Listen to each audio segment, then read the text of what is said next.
In this video, we're going to talk about the correlation between the offensive line and fantasy football, as well as who I believe who the most improved offensive line is, and how that impacts all the fantasy players on the team.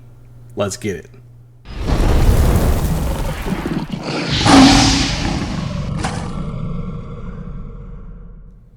Welcome into another video. I'm going to start out this video by asking you a question. Have you ever thought about the offensive line when developing your rankings for the draft? Leave a comment down below and let me know if you've ever thought about this when making up your rankings. A change in the offensive line could help produce more or even produce less fantasy points for running backs, quarterbacks, and wide receivers.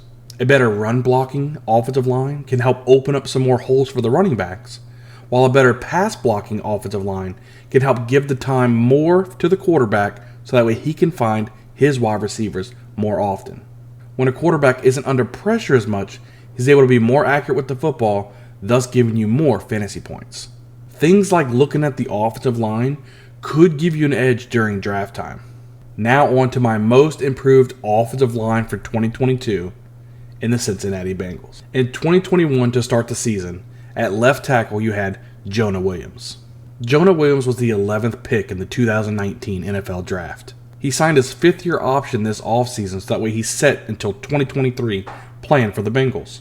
He didn't miss a game in 2021, and he's been known as one of the better offensive tackles in football. At right guard, the Bengals started Quentin Spain. Spain started 16 of 17 games with the Bengals in 2021. Even though Spain did a fair job, they released the 8-year vet at the end of 2021. Now at center, the Bengals started center Trey Hopkins. Trey Hopkins was a starter for the most of the 6 years he stayed with the Bengals, except for his rookie year. Since the Bengals were looking to overhaul their entire offensive line in this offseason, they released Hopkins in 2021. At right guard, the Bengals started, and I'm going to give this my best guess and probably just call him Xavier, but we're going to go with Xavier Su'a-Filo, like a philo dough, I guess. But I'm just going to call him Xavier. Xavier was a second-round pick in 2014. He had been known throughout the years for his injury history and his poor conditioning. Following his leg injury that he suffered in Week 3, it ultimately led for him to be released at the end of 2021. Now at right tackle we have Riley Reiff. Reiff played in every game until he injured his ankle in Week 12 against the Steelers.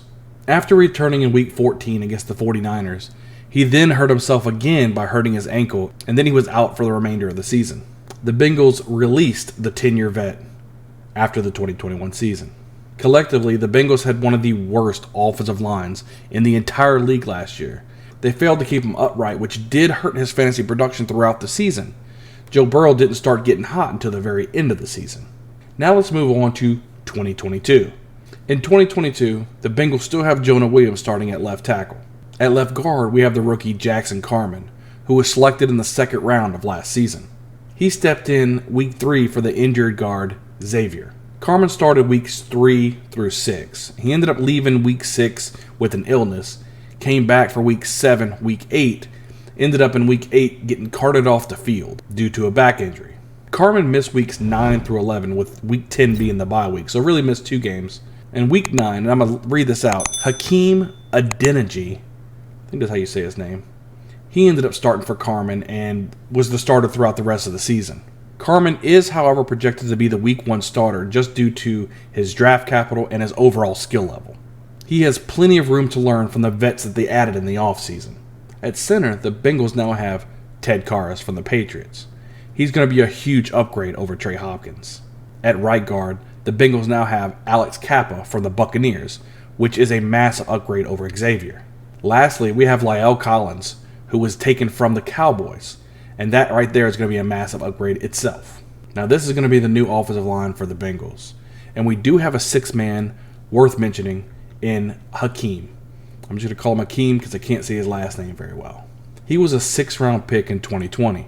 Hakeem started at guard from Week 9 on for the injured Carman, who suffered a back injury in Week 8. He ended up finishing the season pretty strong. The amount of increased talent that the Bengals have acquired over the offseason is kind of hard to put into words. I believe now they definitely have a top 10 offensive line. Now we're going to look at how this offensive line changes the fantasy aspects for some of the players on the Bengals. First, we have Joe Mixon. In 2021, he had 292 carries for 1,205 yards and 13 touchdowns, which averaged out to about a 4.1 yards per carry. He also added in 42 receptions for 314 yards and 3 touchdowns. Mixon finished as the number 4 running back last season due to the volume he saw, as well as the ability to stay healthy for most of the season. In 2022, he should see some larger holes due to all the upgrades. Look for Joe Mixon to once again be a top 5 running back in 2022. Next, we have Joe Burrow. In 2021, he had 366 completions for 4,611 yards and 34 touchdowns. He also has a bit of a rushing ability, adding 40 attempts for 118 yards and 2 touchdowns, which led him to be the number 8 quarterback in 2021. The run game is getting a big boost, but I believe the passing game is getting a massive boost. Joe Burrow should have more than enough time to find his dynamic receivers, which should help Burrow climb to that 5,000-yard passing season in 2022. Lastly, let's go ahead and go over Burrow's favorite receivers in Jamar Chase and T. Higgins. Chase finished as the number 5 wide receiver last season and had 81 receptions for 1,455 yards and 13 touchdowns, while the number 24 wide receiver from last season, Higgins, finished with 74 receptions for 1,091 yards and 6 touchdowns. These two receivers have a knack for getting open, and that means you should see more fantasy production and a rise from both these receivers in 2022. As always, thank you for watching the video. As I mentioned earlier in the video, leave a comment down below. Just let me know, do you guys look at the offensive line when you're making up your draft strategies to prepare yourself for your draft? When you're doing your rankings, do you see which offensive line got better, which got worse? I look at offensive line, I look at head coaching changes, I look at all these little tidbits to help try to get me an edge, and I'm hoping I can provide some of that information for you guys on this channel. If you aren't subscribed yet, consider hitting the subscribe button. It helps me out tremendously. Hit the like button. All of that's really good for the algorithm. Other than that, I can't wait to see you guys on the next video, and I'll see you next time.